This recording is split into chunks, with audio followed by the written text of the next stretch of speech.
So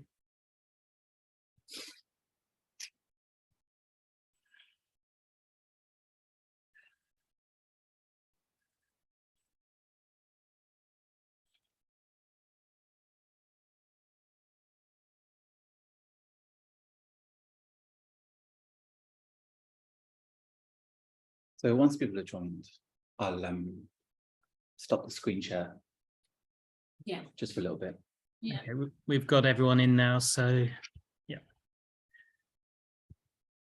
Hello, good evening, everyone, and welcome to the Royal Photographic Society and the latest in the series of talks from our award recipients. Welcome, it's the start of a new season, so thank you for joining us this evening. Just before I hand over to Joe McDonald, our awards manager, I'd just like to remind everyone in the meeting that nominations for this year's awards are open, and we'd encourage you to think about who might be appropriate in each of the categories which have been revised this year. So do take a look, and we'll drop a link in the chat. But it's a real pleasure this evening to introduce Joe McDonald, the RPS's awards manager, who will make the formal introductions of our two speakers. Joe, over to you. Thank you. Welcome to the first of this year's awards talks between Dafna Talmor and Duncan Wooldridge. Dafna is a London-based artist and lecturer whose practice encompasses photography, spatial interventions, curation and collaborations. Duncan is an artist, writer, curator and course director, pathway leader for MA Fine Art Photography at Camberwell College of Arts. There will be a short Q&A session after the conversation, and you can see more about our awards talks on our website. I do hope you'll join us for the upcoming ones. Over to you, Dafna and Duncan. Hi, thanks everyone. Thanks for joining us this evening. So as Joe said, my name is Duncan Wooldridge. I'm going to be in conversation with Dafna. We're in Dafna's studio in East London. So you have a kind of backdrop of her kind of working space as we talk.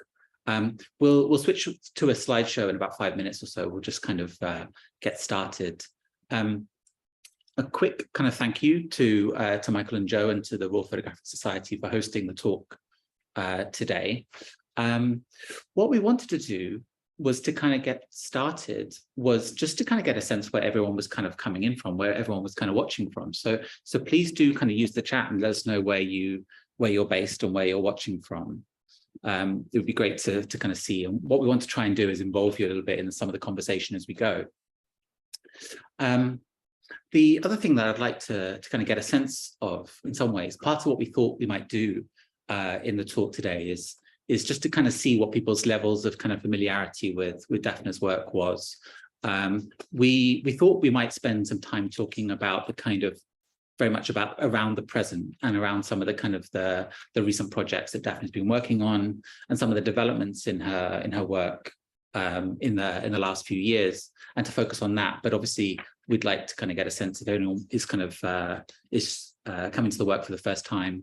We'll also just make sure that we kind of cover some of that ground as well. So please do let us know a little bit if you've had much of a chance to kind of see Dafna's work, if you kind of encountered her book, and also just if this is the first time that you're having the chance to kind of hear her talk as well.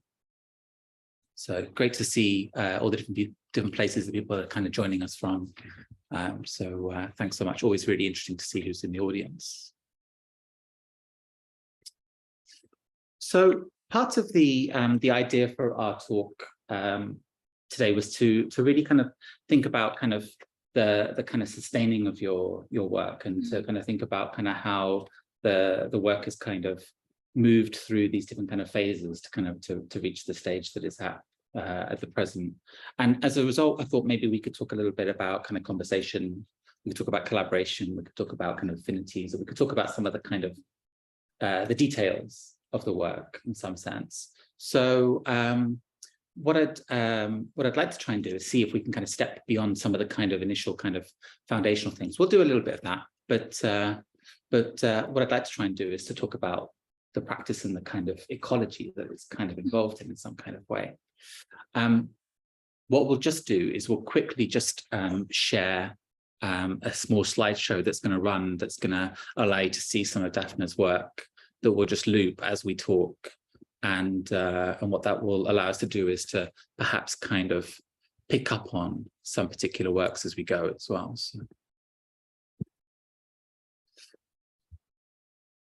So what I wanted to kind of maybe suggest that we do to kind of talk about first is to talk about how you came to kind of build up this rigorous interest in landscape as a kind of process. You've sustained an interest in landscape as the kind of leading subject matter for the work for a period of time. So how did it kind of initially kind of come about, but also what sustains it for you at the moment?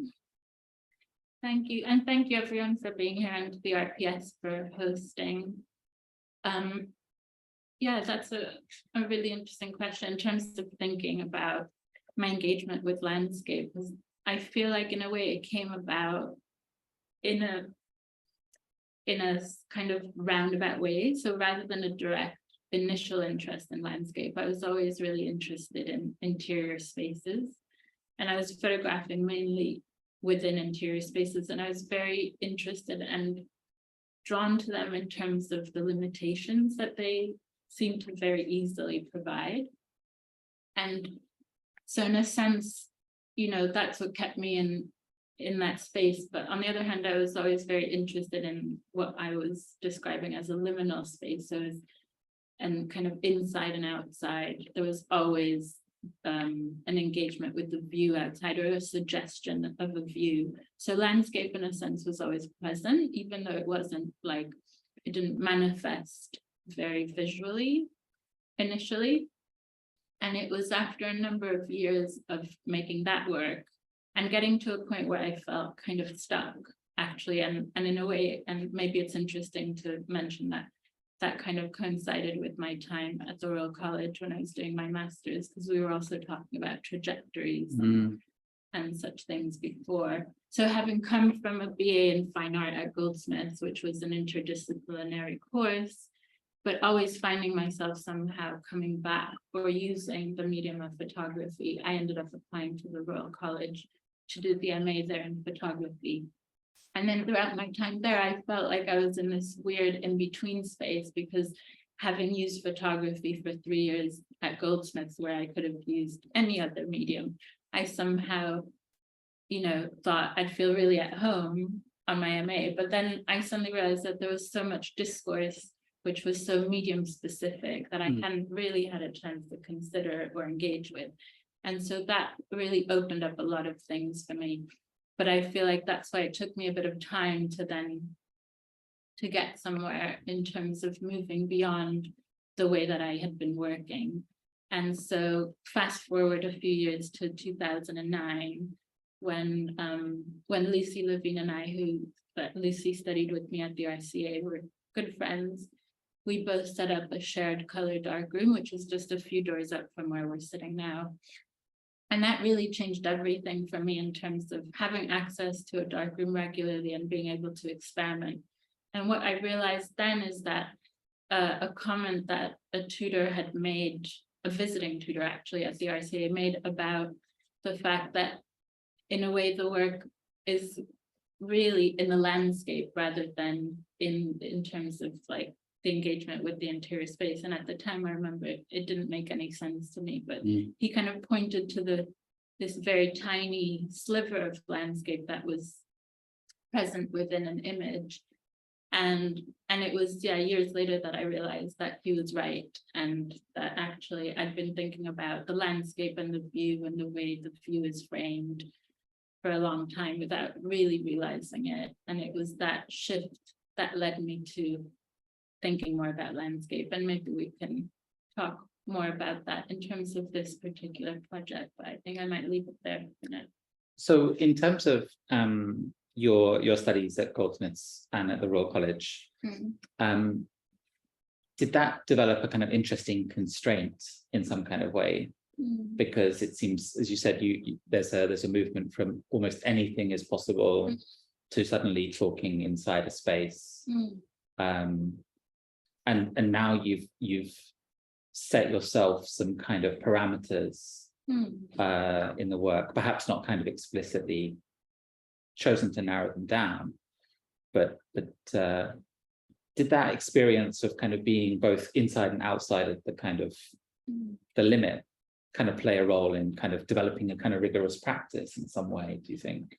Yeah, I mean, I feel like this whole notion of limitations or setting parameters has always been key in my practice. I feel like I really need, and I feel like actually a lot of artists, when I talk to them, feel similarly, that in a way it's really helpful.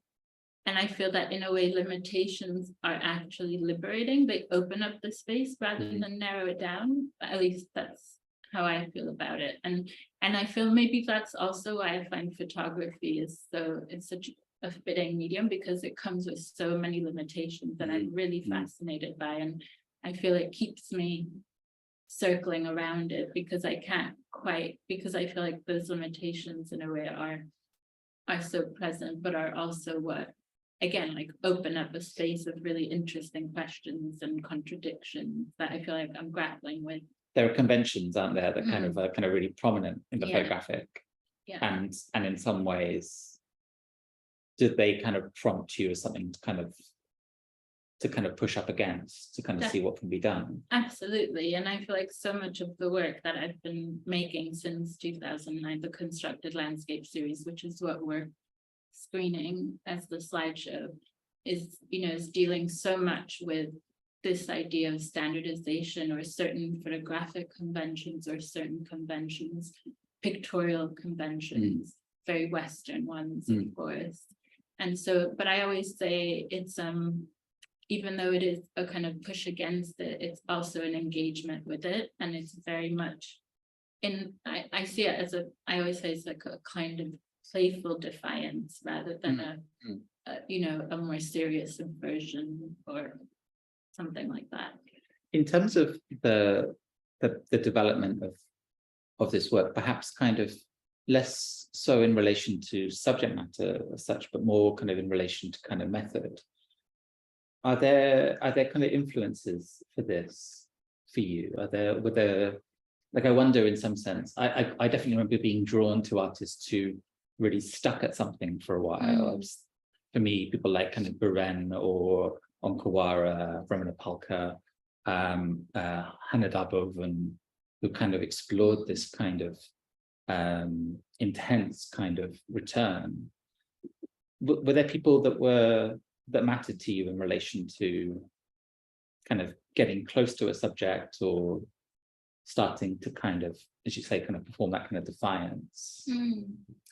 I feel like I can't really point out a particular artist or person. I feel like it's more a combination of a lot of different references. So I think in a way it's more around maybe a certain kind of discourse, like the things that I was talking about, these kind of conventions that tend to come with, in this case, photography itself. But then it's also, it just comes through a lot of conversations with other artists, with other, with curators, with writers, with people that I respect. And again, also maybe thinking about the kind of baggage that we all carry with us in terms of certain things that are very hard to unlearn, or that are ingrained in a particular way of thinking or looking.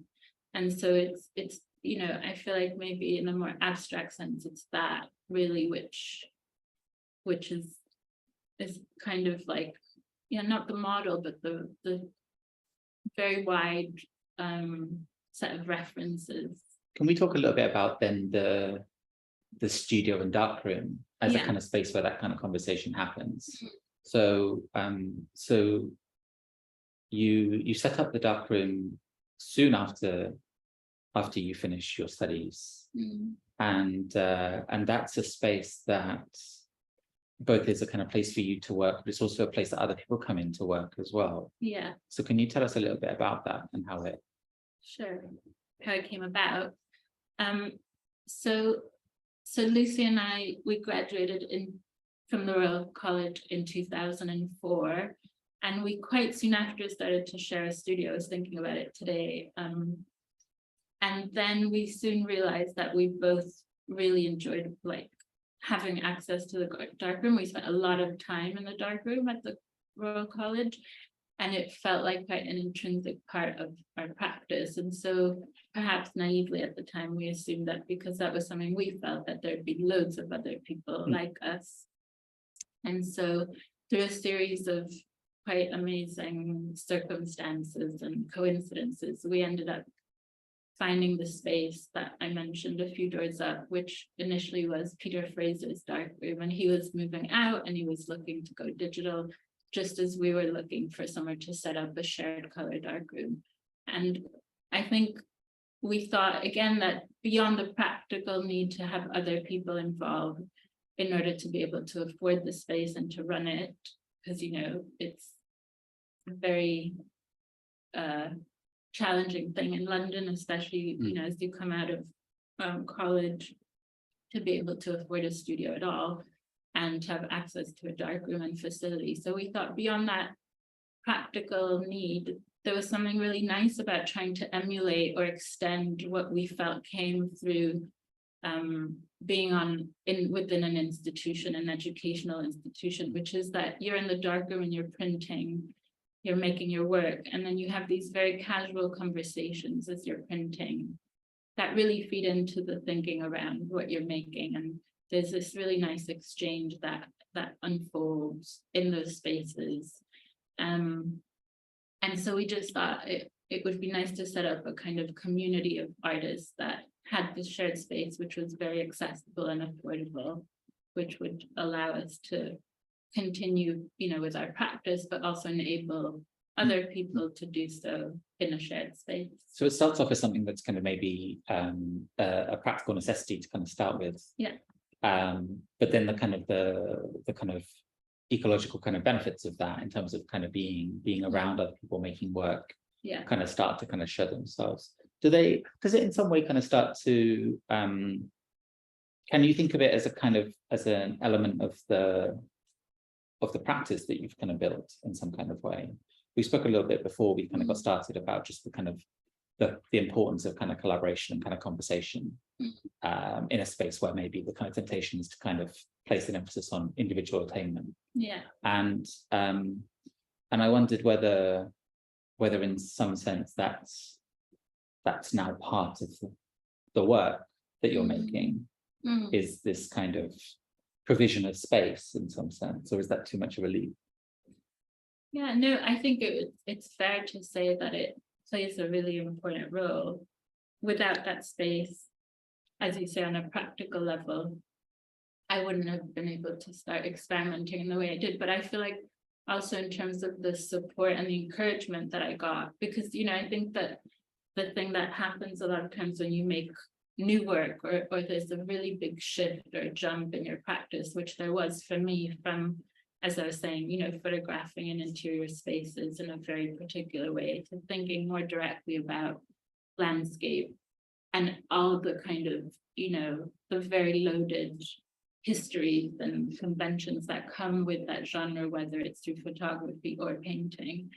And so I remember feeling, when I first started working in this way, how, I was making things that seemed quite alien to me initially, because it was something that looked so different.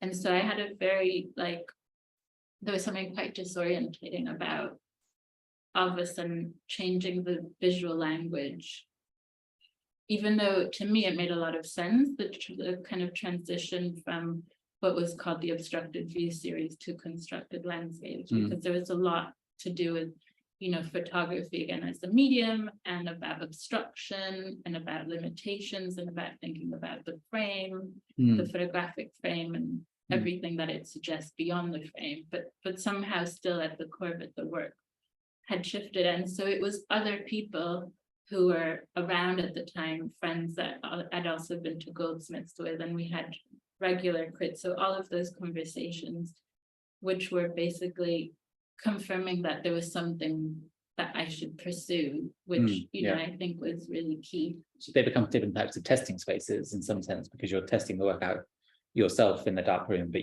you're obviously also in a space where other people maybe get a glimpse of that work. And then you have this more structured space where you've kind of got regular opportunities to have kind of more sustained conversations about the work as well. Definitely. I wondered if that maybe, because I'm just thinking a little bit about that, we're kind of inside your studio and thinking a little bit about your darkroom just being down the kind of corridor, thinking a bit about kind of architecture. When we've spoken about architecture before, I think you understand architecture in quite a specific way. Could you kind of explain a little bit about the interest in architecture that you have and how that kind of applies to the photographic? Because there's a kind of an extension of a kind of photographic thinking there, and also a kind of reflection of architecture in photography. Yeah, I mean, when we spoke about it, I guess what I was saying that interests me particularly about architecture is I feel like there's kind of different ways of thinking about it as a space, or as a discourse. So of course, there's the actual, notion of architecture in terms of, the spaces that are built and that are inhabited or used by people. But then thinking about it more like, I guess, in a more metaphorical sense, in terms of also how it shapes or has an impact on the way that a view is perceived, or how it, there's certain framing mechanisms within, architectural space that I think are that have a lot of parallels with the camera, the photographic frame itself. So is that a type of kind of learning from architecture in some kind of way, like architecture is something that kind of constructs kind of spaces of vision? Yeah, I think there's also just thinking about the construction of images, again, in relation to a more general idea of construction, which is something that I feel I've always been really fascinated by and continue to be fascinated by. I was wondering about that in relation to maybe in some of the most recent constructed landscape photographs, there's a kind of strong emphasis on this kind of deep kind of black space, this kind of ambiguous kind of space, which is the presence of light making its way kind of onto the paper, passing through the negative, but it's also something that kind of constructs a type of kind of hovering in some kind of way. Has that been something that's led to you kind of expanding out the shape and the form of the picture in some sense? Because in some of the recent work, you've started to kind of break with the rectangle, and you've started to kind of open up to these different types of kind of forms in some way. It seems like it's kind of, you're constructing shapes and architectures, planes now. Which, look, we just good timing. Good timing.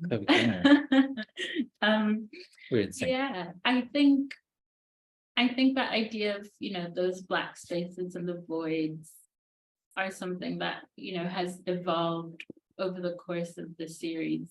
The work is so far made up of 3 volumes. What we're looking at now is the most current iteration. And as you referred to, this idea of breaking the rectangle or the square, and also just, I guess, going back to the idea of construction, or the construction of an image, in this particular case, the construction of a negative.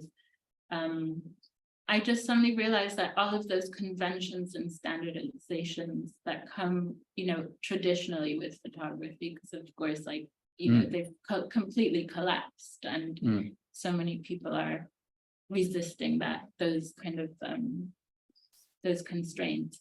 But I guess for me, I realized that it was something I realized early on when I was building my own negatives from scratch, that although I started out with a medium format negative, a very particular format, a 645 in my case, that I kind of started to question, why do I need to kind of stay within those parameters? Like, in a way, there's this real freedom to expand and to kind of alter the shape.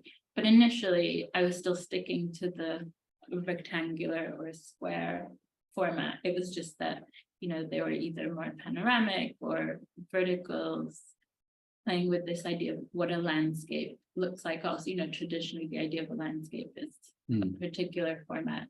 And so after some time, I realized that there was something quite interesting to me and more playful about trying to resist those constraints. And as we're seeing here, for example, starting to really think from the very inception, or like the planning stage in the darkroom, when building the negative, to think about how it will manifest in an actual physical space, in this case in an exhibition space, which is something I also really enjoy.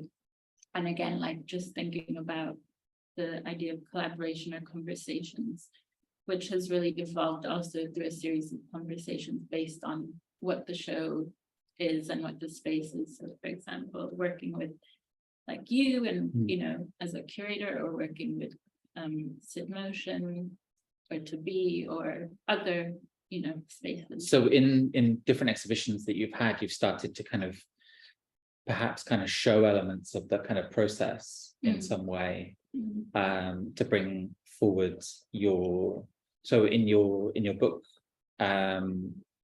there's a kind of demonstration of the kind of construction of the negative, to see how the negative is actually kind of put together in different shows. I think the first time I saw it was Photo Fusion, where you showed the cutting board, where you kind of actually kind of start to dismantle the negative and start to show the traces of the kind of record there as well. So each of those kind of spaces generates a kind of an invitation perhaps to kind of reveal something about the process of the work as well. And I suppose that maybe kind of brings on a kind of question slightly about, I guess, how you come to kind of feel like that's a work as well, a work in itself. Is there a kind of period of kind of reflecting, kind of waiting, and then something, then these materials start to show themselves as being kind of works? Absolutely. I think that sometimes it's quite a slow realization that happens over time. So you mentioned the cutting board, so I thought, because we're in my studio, it made sense to actually like show people what we're talking about. So it's just a perspex board, which initially I didn't really give much thought to. It was, you know, just an offcut that I found in my studio. It's practical, so you put this on a light box. Yeah, it was purely practical. Yeah. It was so that when I was cutting my negatives, I wouldn't damage our light box and annoy other people, you know, by doing so.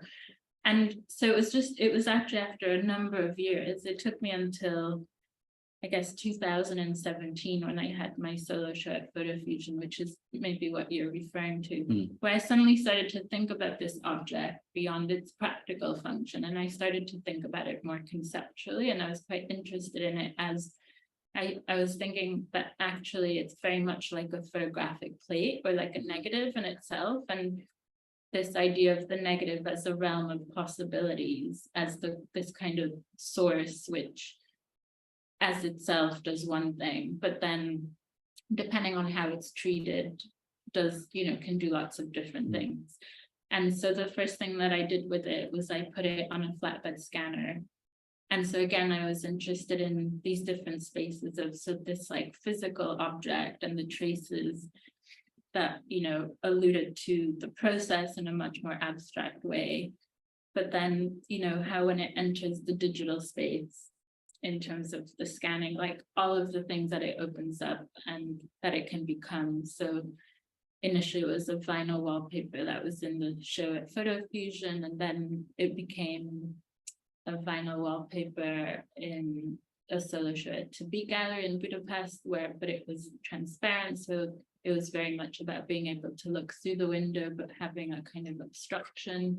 And again, so very much responding specifically to the architecture of the exhibition space in terms of how this original source would be transformed in different ways to engage with the space and to kind of to alter it in different ways.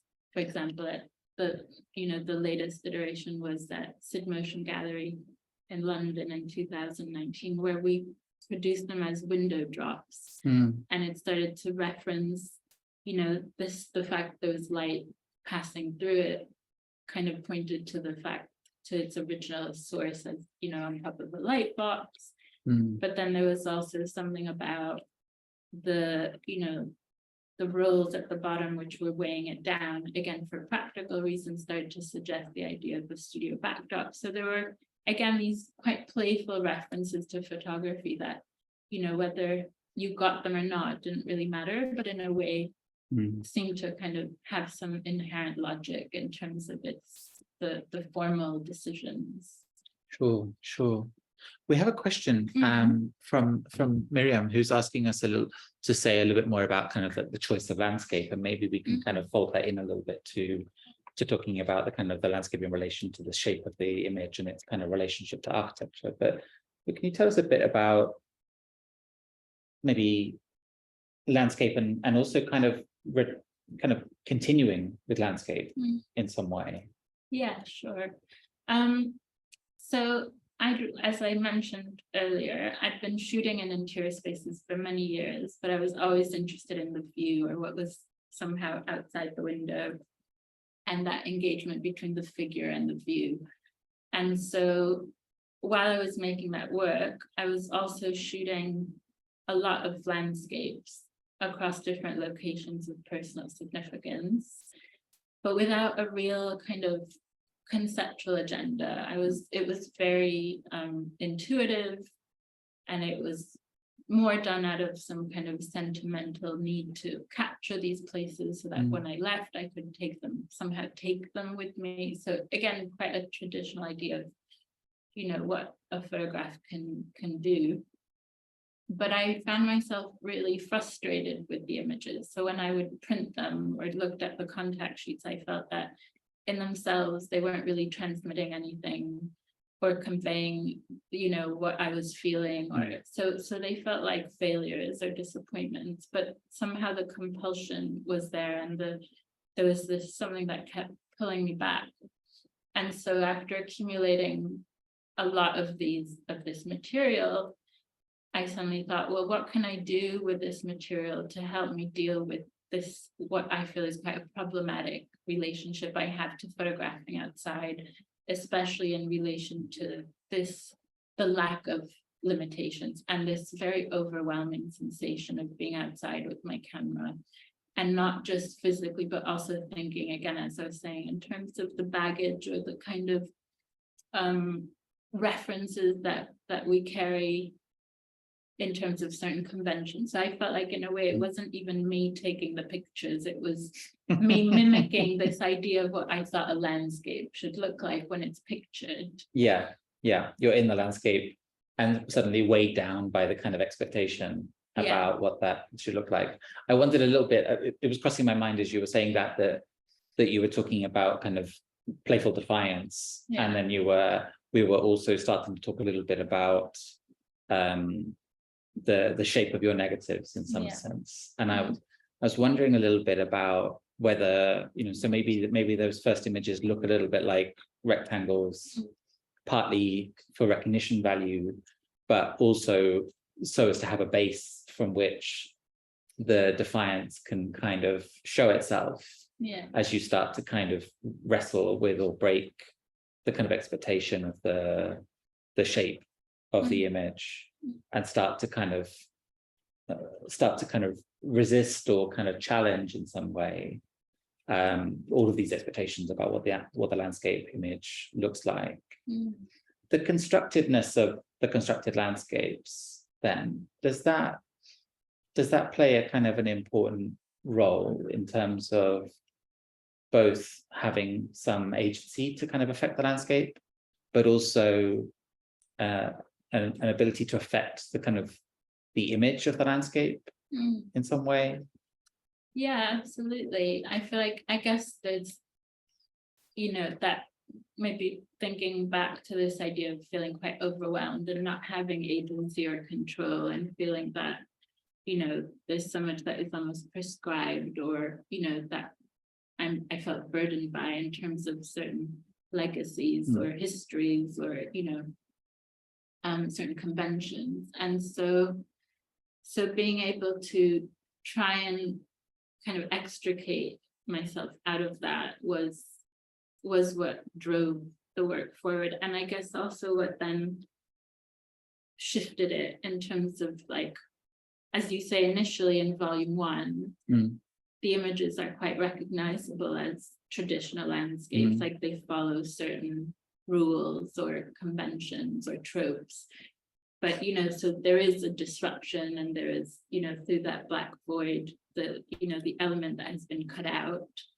And the element that has been cut out isn't arbitrary. It's a very specific decision to remove anything that is I always really stress the word obviously human-made from what is somehow potentially interrupting the so-called purity of the landscape. So somehow trying to contend with that, but then obviously being very aware that it's not a straightforward or binary distinction. And then obviously getting to a point with volume 1 where the process and the way that the work is formalized or visualized, I felt like I'd exhausted that, but still feeling like there's a real engagement with this idea of how to represent a landscape, or how to abstract it, and how to invite people to maybe be more active in thinking about how they look at a landscape, but whether it's an actual space, but also how they might view an image of a landscape. So in some of your recent shows, in your recent exhibition with Hannah Hughes at Sid Motion, you exhibited a work that took the image into 3 dimensions, to becoming a kind of an installation in space. And this is a work that was originally commissioned for Unseen in Amsterdam. Yeah. And you've since exhibited it 3 more times, so it's had 4 exhibitions. I'm telling you that your timing. But we're syncing up kind of well unconsciously with the slides. The process of this coming about then, is this about activating the body and activating the kind of the viewer, but also showing some of your own response? I'm going to use David Campany's kind of play on like responsibility as being like responsibility. Is this a kind of way of demonstrating that kind of capacity for the image and the image maker to respond to the landscape, to kind of shape its perception somehow?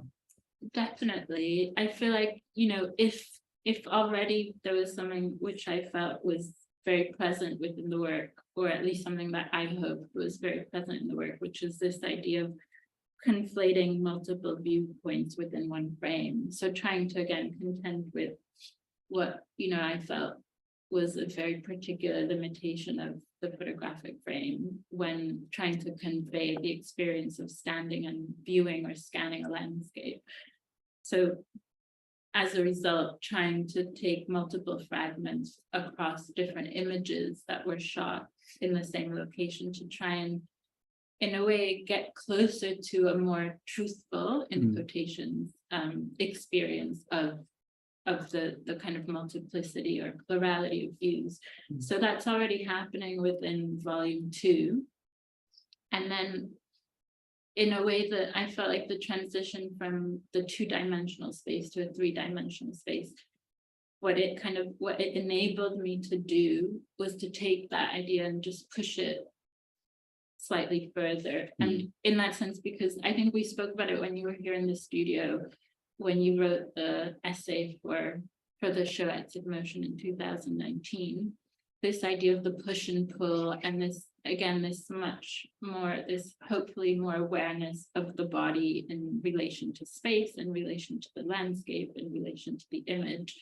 So in that sense, to really think about it even more by literally getting people to physically move around the work and to really, you know, hopefully become more aware of that movement and their relationship to, as I think I can't remember how you worded it, but this idea that we are constructing the landscape as much as the landscape itself through our interaction with it or through its mediation as an image. And so, yeah, so I feel like that was what I was thinking about. I think the kind of multiplicity of this is a really interesting thing, because I'm aware in some ways there are two things happening in your work at this moment. One is the kind of conscious decision to expand into kind of 3 dimensions, to start, well, first of all, to start using the wall in an additional way, to start to take on different elements within the 2-dimensional nature of the print,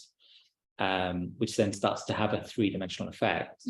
Then for the work to become 3-dimensional, but then also for the work to start to become multiple in the sense of showing the same image kind of reprinted and some of the different iterations of that. Maybe we come back to the kind of multiplicity of the print in a moment, but I wanted to kind of speak to something in detail in relation to this sculptural installation, which is the idea of this work kind of existing in different forms. So one of the really interesting details about this is the nerdy detail that I suppose there's kind of pleasure in, which is this work has been fabricated 3 times for 4 exhibitions.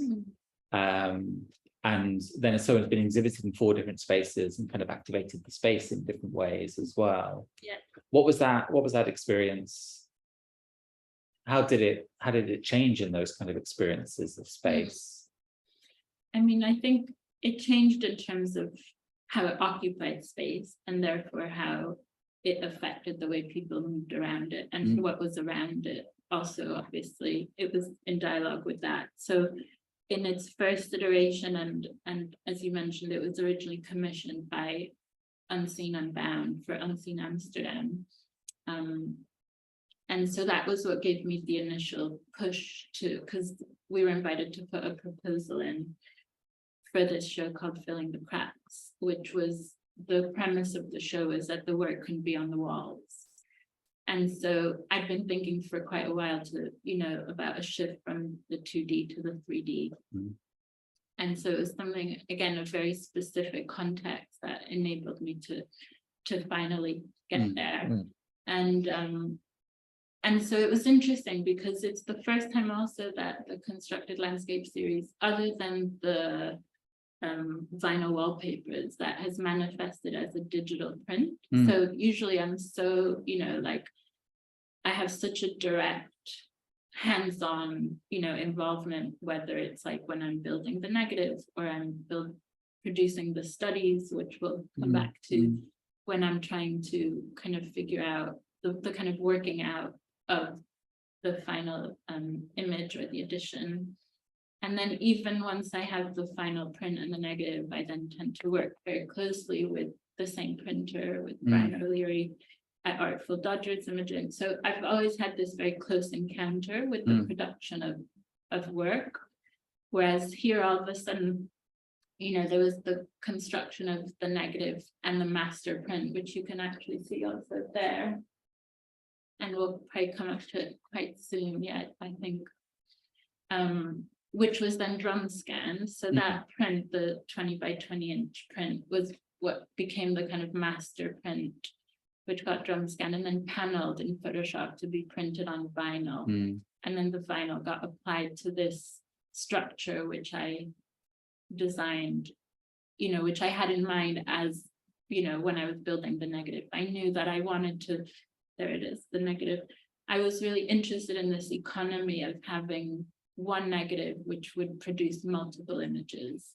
And so again, taking this very small object, which is flat, which can then, get cropped in different ways and therefore really speak of this multiplicity or this idea of I was talking about this idea of multi-directional landscape. So something that is viewed horizontally and vertically, and in this case, like from different positions. And so that how that fragmentation kind of gets pushed beyond how it's fragmented within the space of the frame. But then the other thing I felt, I still wanted to retain the flatness. So even though it's three-dimensional, the images are still, flat. So it's about some type of kind of friction between kind of space and pictorial kind of representation. Yeah. Maybe we can briefly talk about the studies, and then we'll kind of open up to questions. Yeah. We know we've got a couple of questions waiting that I think we'll possibly segue into. So one of the other ways of kind of opening up this space, which feels like it's kind of underneath a lot of your initial interests in kind of exploring the kind of composite nature of images, has been to start to kind of show some of the studies, or to turn the studies into work in some kind of way. And in that you're showing, there we go, we're synchronizing again.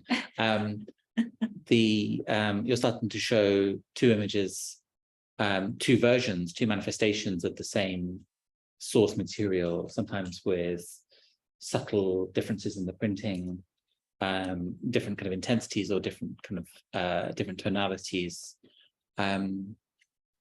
Is that about opening space as well in some sense?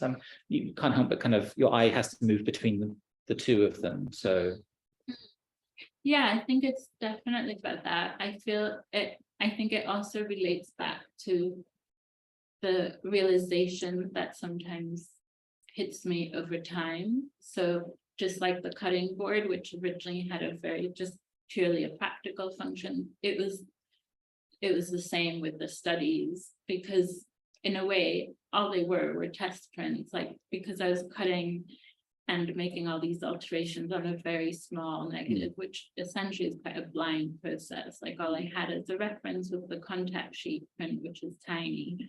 So, I could never tell what the image would look like until I made a print of it. So I just had to continually, I'd kind of make a move, almost like in chess, you make a move and then you have to make a print to see like where you're at.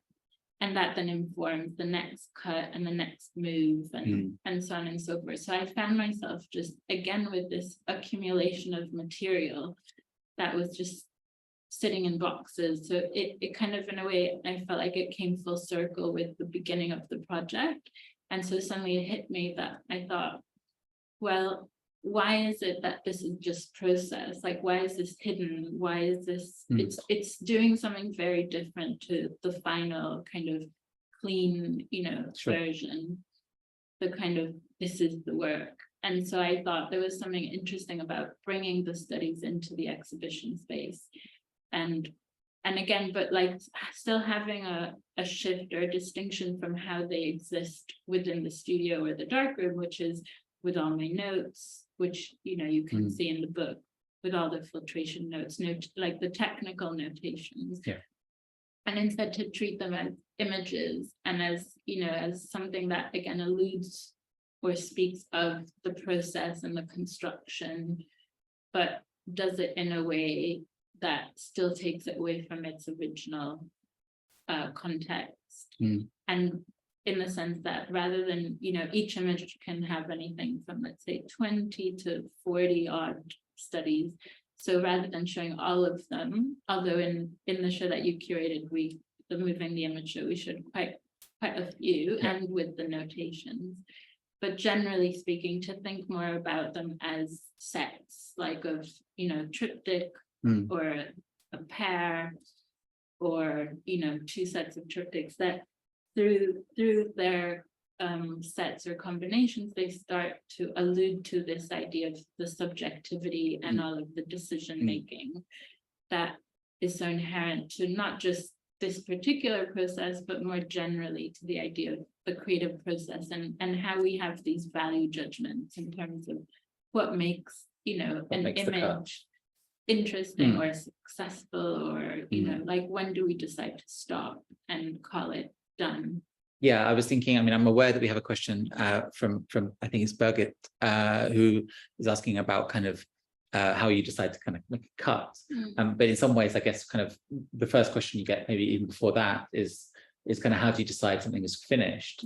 And so in some ways, there's a response in showing the studies, which is that actually that there are, for every image, there's always a series of other possible images. Yeah.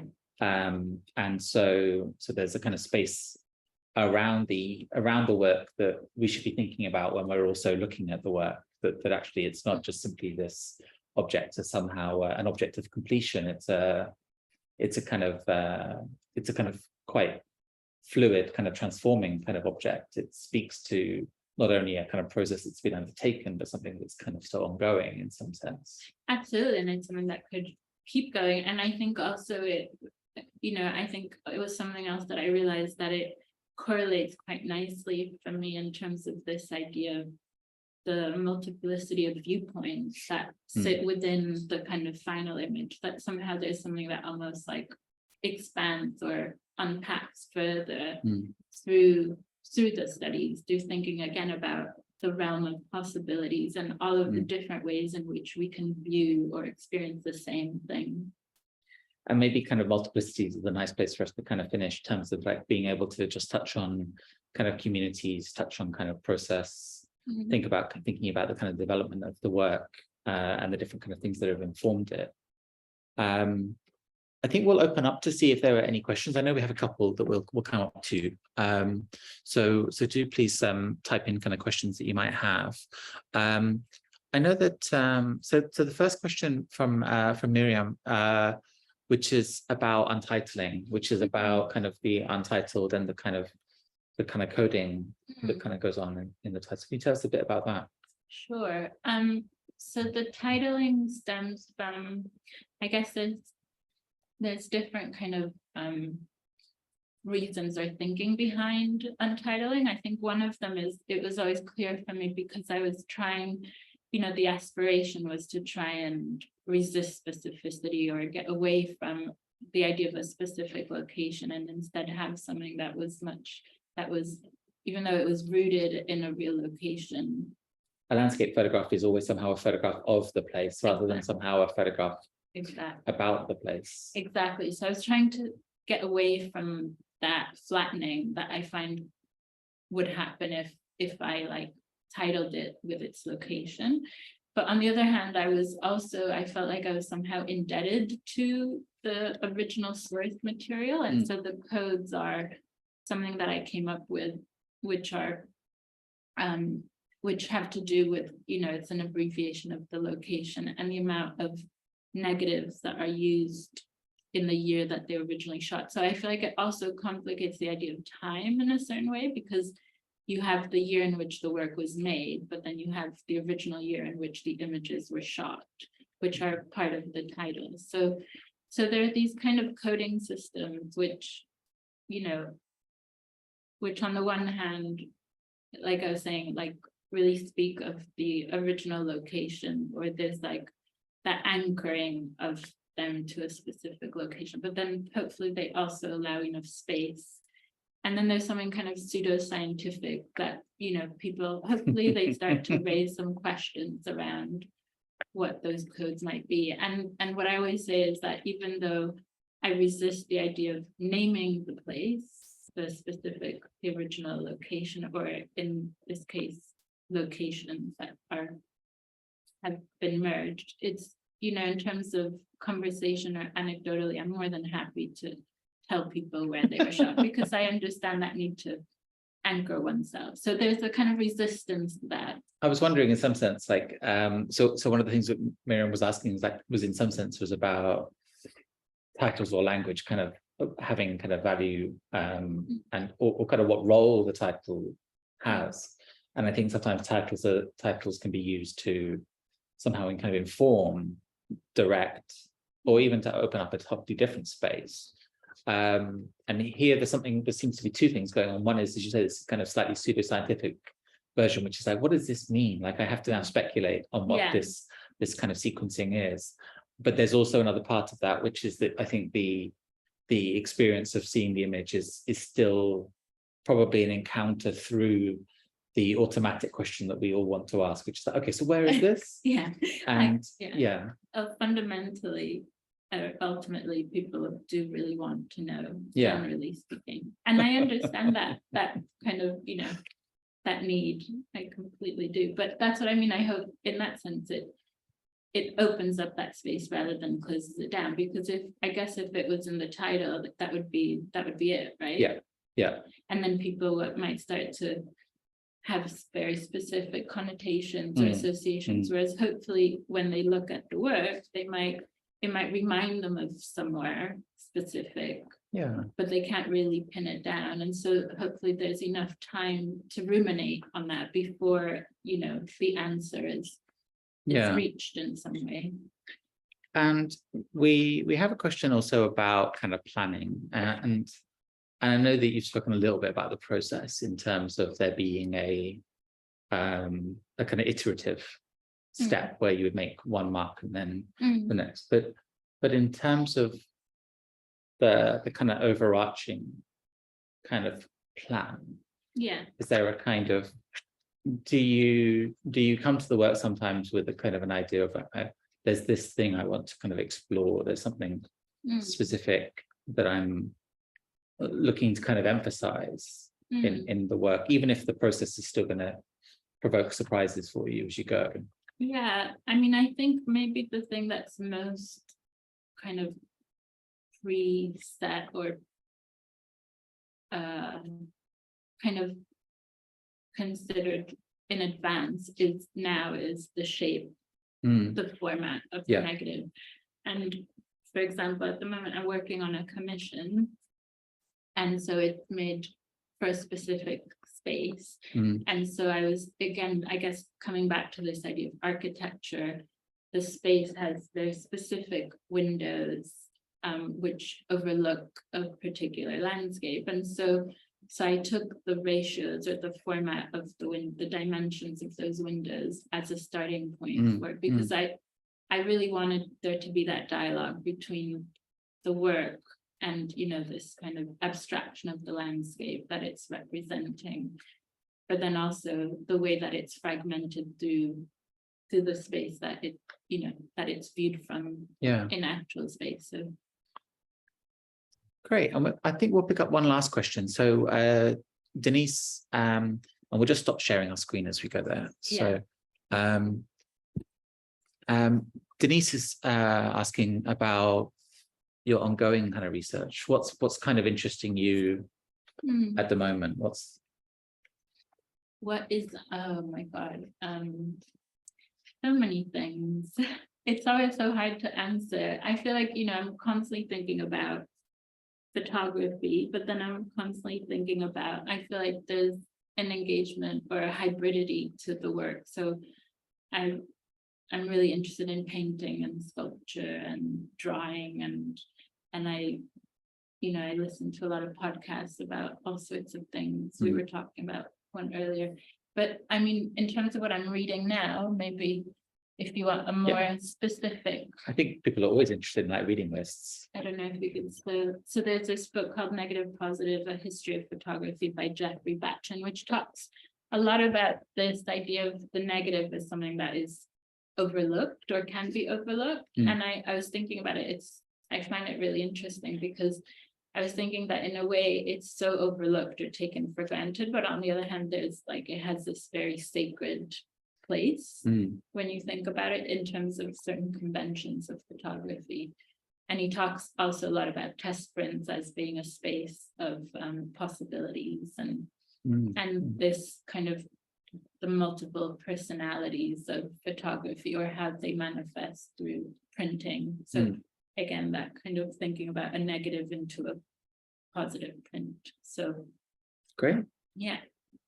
So next up on the reading list. There was a question that didn't get picked up on earlier. Actually, it's the second part to one of Miriam's questions, asking. So let me just find it again. It's moving up my screen. Yes, here we are. Do you have a specific message for the viewer, e.g. environmental topic or similar? What do you hope viewers will take away from your work? I thought that might come up. I think what I feel about messages when it comes to photographs or artwork generally is I don't believe in this idea